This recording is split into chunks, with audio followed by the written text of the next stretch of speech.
For years, Filipinos have worked hard to build this country. Today, the world has taken notice. The Philippines has officially become an upper middle income country. Matapos ang halos 4 na dekada, opisyal nang kinilala ang Pilipinas bilang upper middle income country ng World Bank. Ayon kay Pangulong Ferdinand Marcos Jr., nagpapakita ito na epektibo ang mga reformang ipinatutupad ng pamahalaan. This milestone affirms that the economic policies that we have pursued over the past 4 years have been effective. Our steady economic growth, broadly stable currency, and long-term reforms have strengthened our economy even amid global uncertainties. Sinusukat ang kategorya ng isang bansa tulad ng pagiging upper middle income class sa pamamagitan ng Gross National Income o GNI o ang tinatayang naging kita ng isang tao mula sa loob at labas ng bansa sa loob ng isang taon. Ang mataas na GNI ay indikasyon ng mas mataas na antas ng pamumuhay. Ayon sa ekonomistang si Michael Ricafort, matagal na dapat na naitaas ang classification ng Pilipinas dahil mayorya ng populasyon ng Pilipinas ay working age na. Maganda kasi yung demographics natin. No?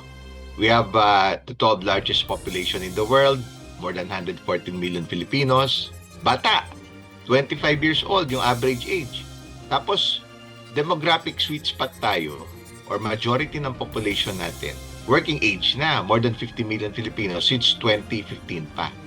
Kaya imagine mo, dumami yung may hanap buhay na Pilipino, tapos bata. Di dumadami yung kita. No, dumadami yung purchasing power, disposable incomes, spending power. Sa datos ng Department of Economy, Planning and Development o DepDev, ang GNI per capita ng bansa ay tinatayang umabot sa $4,850 noong 2025. Lagpas na sa itinatakdang antas ng World Bank para sa mga bansang may upper middle income na $4,636.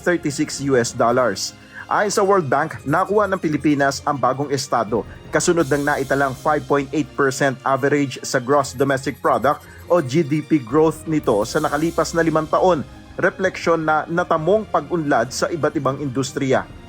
Bukod sa Pilipinas, umangatrin sa upper middle income class ang Jordan, Micronesia, Sri Lanka at Vietnam.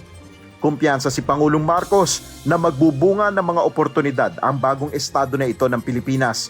Greater confidence means more investments. More investments means more businesses, better quality jobs, and more opportunities for Filipino families. Sang-ayon naman dito si Ricafort.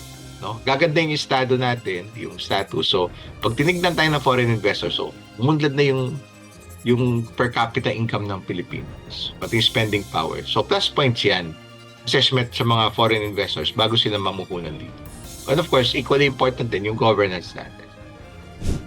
Sa kabila nito, para mapanatili anya ang estado ng Pilipinas, kailangang isulong pa rin ang iba't ibang mga reforma sa pamamagitan ng pagpapasa ng nararapat na batas at pagpapalakas ng hakbang kontra korupsyon.